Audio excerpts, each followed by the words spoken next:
So as data visualization designers, we know that each individual viewer brings their own cultural context and personal histories to bear when viewing our work.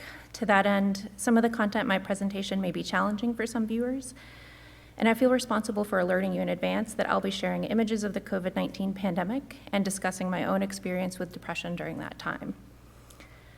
So, it's been a few years now, but I'll ask you to remember with me those early days of the pandemic. For me, it all seemed very sudden.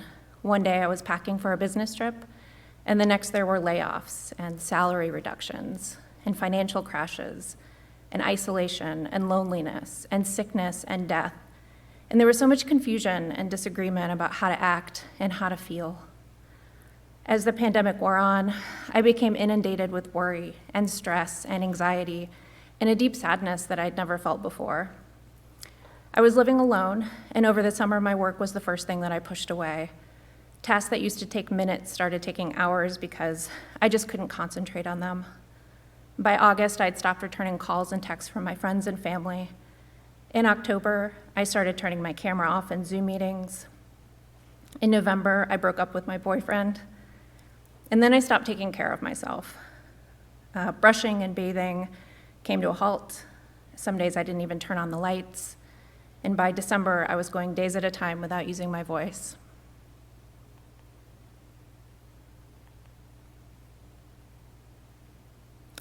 By pushing away the things that give meaning to our lives, for me, that meant my work and my relationships, I had built what felt like this thin layer of ice separating me from the rest of the world. I could see through it, but it was cold and dark, strong enough to constrict my thoughts and actions, while also being strangely fragile, like it would shatter at any moment, and maybe I would too. It was a dark time, but something I could always do is walk. In the city, through the park, by the water. I knew that if I walked for long enough, in the right locations, I could start to feel connected to the world again. So this work is about that time. It combines the darkness, coldness, and strange fragility of this novel mental state as a graphic inspiration, my self-prescribed walking therapy as a data gathering protocol, underpinned by research in how mental health is influenced by our environment. I conducted 3 60-minute walks in the city, selecting locations based on theories of restorative cities. And I'll tell you more about that concept of restorative cities in a minute, but for now it's enough to know that the locations were intentional.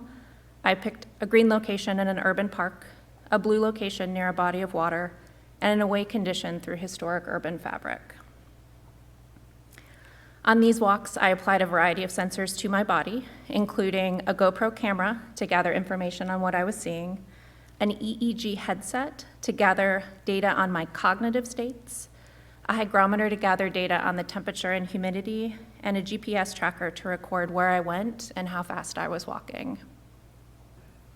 I decided to position the work into a larger conversation at the intersection of art, data, and health, and I came up with this idea of a fictional group art show, and I selected the Seattle Art Museum as a test location. And within the larger museum, I selected a specific gallery for this work, and the space is about 30 by 40, and I divided it with a large wall set at an angle to create 6 opportunities for viewer engagement and education. So the first wall that I expect the audience to arrive at is this welcome wall.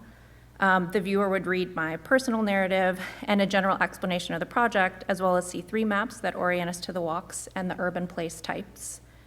We'll just zoom in a little bit here. So starting from the left, Green City, it's a concept from that restorative cities framework. It's a type of restorative urban environment that includes significant natural vegetation, and I selected Washington Park Arboretum for this walk. Blue City, it's another concept from that same framework. It's a type of restorative urban environment, either natural or man-made, that prominently features water, and I selected Discovery Park for this walk. And lastly, Away City is a concept, it's actually drawn from attention restoration theory, which states that environments that are sufficiently rich and extensive can promote a feeling of psychological or geographical distance from everyday demands, which is a factor believed to promote mental restoration. And I selected the Pioneer Square neighborhood and Pike Place Market for this walk. These are all Seattle locations, Seattle theme for this. So from there, the audience will likely turn to this data art wall.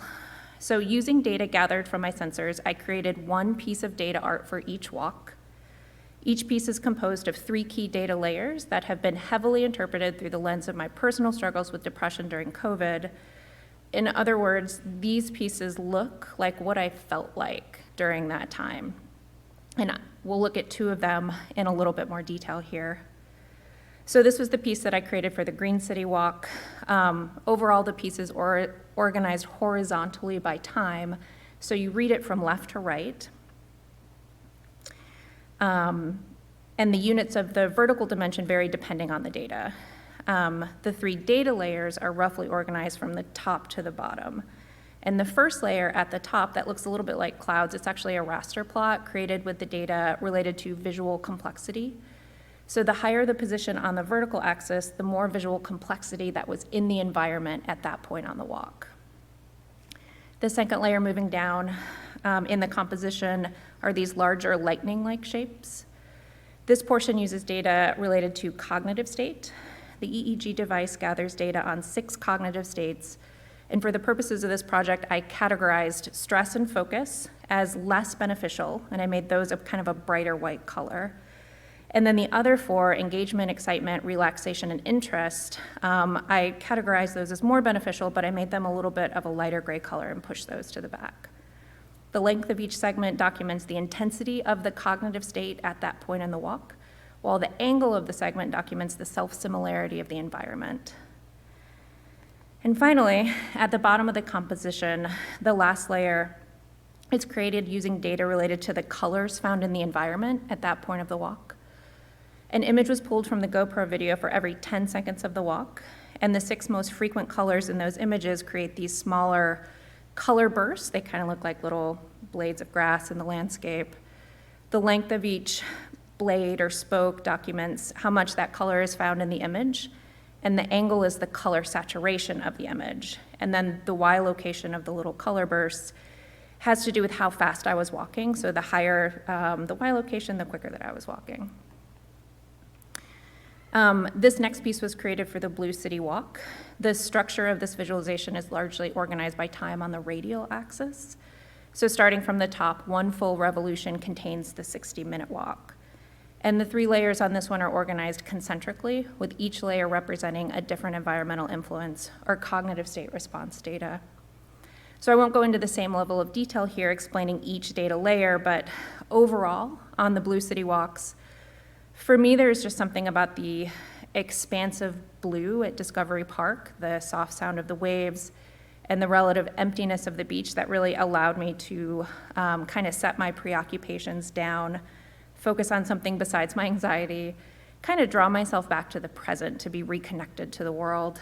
I tried to capture that in the forms as they work their way from inside to outside, from sharper and more fraught to a little bit softer, a little more undulating, just to soften the piece as a whole.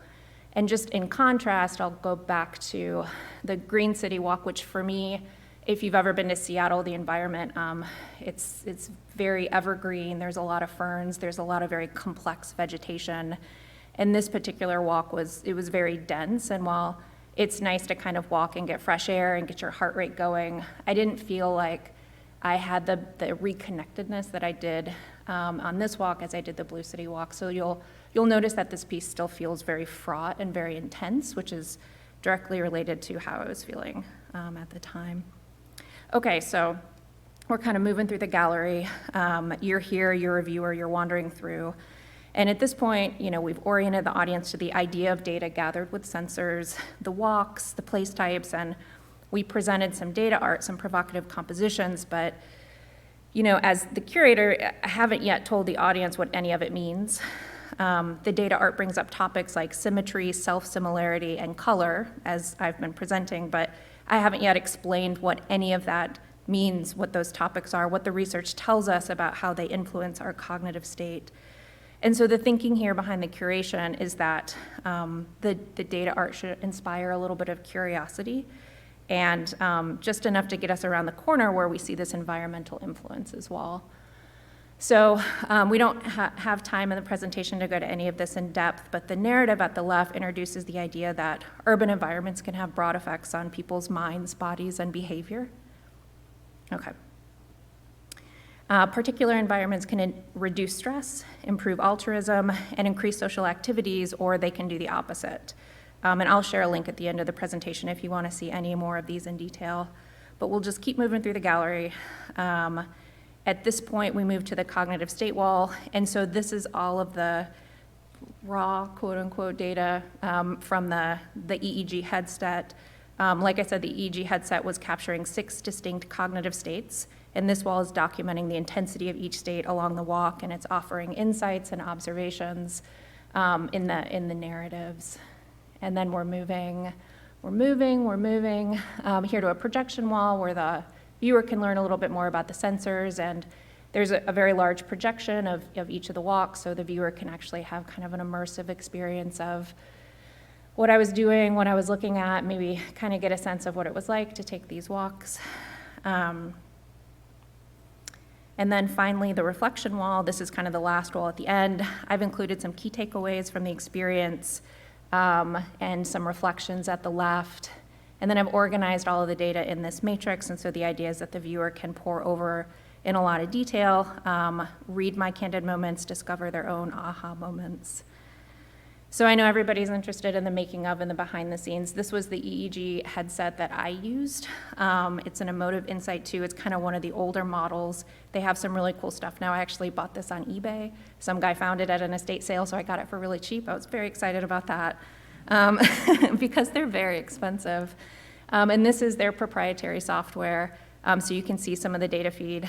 It's a Bluetooth headset, so there's no onboard data storage. So the data had to be streaming to my laptop to be recorded.